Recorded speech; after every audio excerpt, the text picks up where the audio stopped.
Latest news updates देखने के लिए आम आदमी चैनल को सब्सक्राइब करने के बाद घंटी का बटन दबाना ना भूलें। कल यकायक हमारे देश के प्रधानमंत्री नरेंद्र मोदी जी यहाँ लद्दाख में पधारे और उन्होंने सैनिकों को संबोधन किया। इसके बहुत ही अहम ज़रूरी इशारे निकलते हैं, क्योंकि एक तरफ तो जो हाल में भिड़ंत हुई सीमा पर उन सैनिकों की हौसला अफजाई थी, और दूसरी तरफ यहाँ जितने भी हज़ारों के सैनिक हैं उनको एक संदेश था कि उन्हें तैयार रहना होगा किसी भी परिस्थिति के लिए। देश में सबसे पहले बायकॉट चाइना अभियान को बड़े स्तर पर चलाकर चीनी सरकार को हिला देने वाले सोनम वांगचुक फिर अपनी नई वीडियो के साथ सामने आए हैं। अपनी इस वीडियो में सोनम एक ऐसा फॉर्मूला बताने वाले हैं जिससे भारत कुछ ही सालों में चीन से आगे निकल सकता है।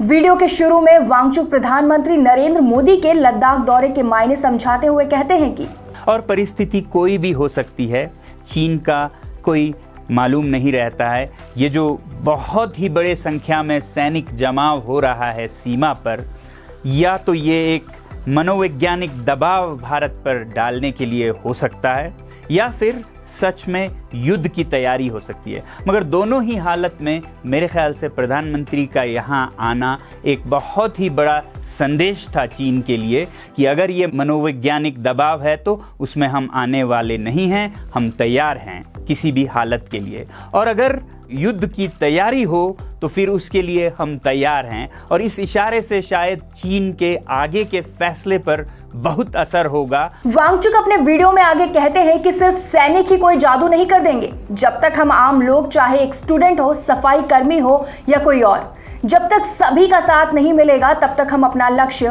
प्राप्त नहीं कर सकते। सिर्फ सीमा पर खड़े हमारे सैनिक कोई जादू नहीं कर पाएंगे जब तक कि हर नागरिक, चाहे एक विद्यार्थी हो या एक शिक्षिका या शिक्षक हो या फिर एक सफाई कर्मचारी हो या डॉक्टर हो या फिर सैनिक हो, अधिकारी हो, राजनेता हो, इन सब को कुछ ना कुछ बदलना होगा पिछले 70 सालों की तुलना में, तभी जाके हम कहीं पहुंच सकते हैं। अपने वीडियो में वांगचुक कुछ आंकड़ों के सहारे ये बताते हैं किस तरह चीन हमसे आगे है, और अगर हालात ऐसे ही रहे तो अगले कुछ सालों में और आगे निकल जाएगा। अब चीन से अगर भारत की तुलना करें तो लगभग हर विकास के दरों में या आर्थिक दरों में वो हमसे 4 से 5 गुना आगे है।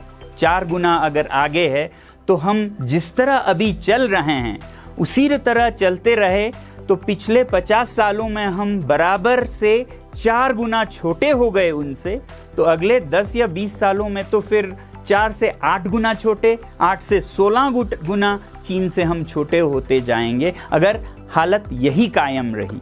वांगचुक आगे बताते हैं कि हम लोग चीन को अपना दुश्मन समझते हैं, लेकिन दुश्मन जो हमारे अंदर बदलाव ला सकता है वो दोस्त भी नहीं ला सकता। तो इस बार हमारा टक्कर चीन से है। चीन हमें हमारा दुश्मन नज़र आता है, मगर मेरा ये मानना है कि बहुत बार दुश्मन हमें बहुत कुछ सिखा जाते हैं, हमें बहुत तब्दीलियां ले आते हैं जो कि हमारे दोस्त भी नहीं कर पाते। वांगचुक कहते हैं कि क्या हम भी चीन को दुश्मन की जगह एक वेकअप कॉल की तरह नहीं ले सकते, जिससे हम भी अपनी तरक्की कई गुना बढ़ाकर चीन से आगे निकल जाएं। अपने वीडियो में वांगचुक चीन की बराबरी करने का एक फॉर्मूला बताते हैं। तो भारत भी चीन को एक दुश्मन के बदले एक वेकअप कॉल की तरह भी बना सकता है, और देखते ही देखते अपनी प्रगति को संगठित और सुनियोजित कर सकता है। इसके लिए मैं आप लोगों को आज एक फॉर्मूला देना चाहता हूँ। ये फॉर्मूला मेरा नहीं है, ये बहुत ही पुराने हमारे भारत की मेरे ख्याल से परंपरा में से है। वांगचुक इस वीडियो में चीन से आगे निकलने का एक फॉर्मूला देते हैं, तू शेर मैं सवा शेर। इस फॉर्मूले से कैसे हम चीन की बराबरी कर सकते हैं, वांगचुक इसके बारे में भी बताते हैं। एक कहावत है, तू शेर तो मैं सवा शेर। शेर शेर नहीं है, शेर एक किलो के लगभग का वजन नापने का एक यूनिट है। तो कहावत है कि तू जितना है उससे मैं 1.25 गुना ज़्यादा हूँ, तू 1 किलो है तो मैं 1.25 किलो हो सकता हूँ।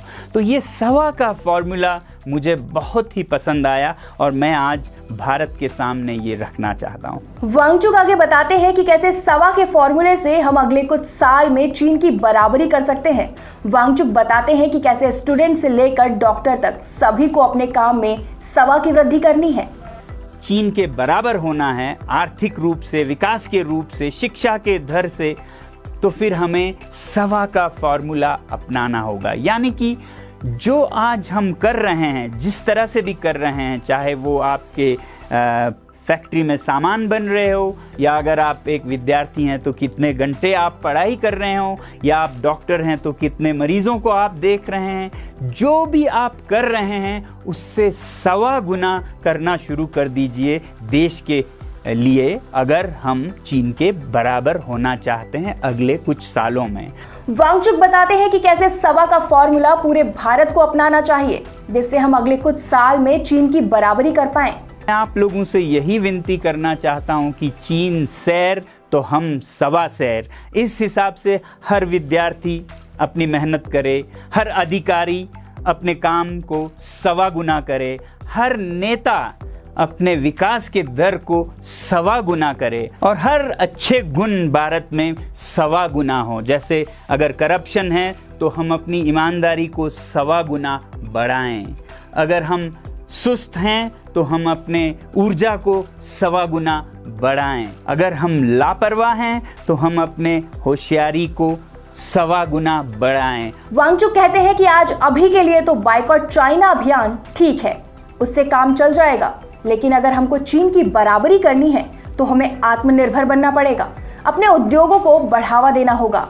तो मेरे कहने का मतलब ये है कि बॉयकॉट मेड इन चाइना के साथ साथ हमें सपोर्ट मेड इन इंडिया, यानी कि भारत में निर्माण और भारत के निर्माण में भी 1.25 गुना जोर लगाना होगा।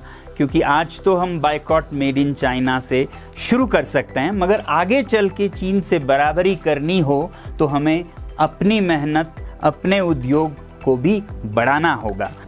सोनम वांगचुक अपने वीडियो के आखिर में देश के नेताओं से कुछ अपील करते हैं कि अगर आप लोग भी सहयोग करो तो कुछ साल बाद हम चीन से कह पाएंगे, तू शेर तो मैं 1.25 शेर। और ख़ासकर मैं अपने नेताओं से गुजारिश करना चाहूँगा कि वो एक दूसरे पर विश्वास 1.25 गुना बढ़ाएं, एक दूसरे पर इल्ज़ाम 1.25 गुना कम करें, ताकि हमारे देश में एकता भी 1.25 गुना बढ़े और 10 साल के बाद हम सचमुच चीन से कह सकें, तू शेर तो मैं 1.25 शेर।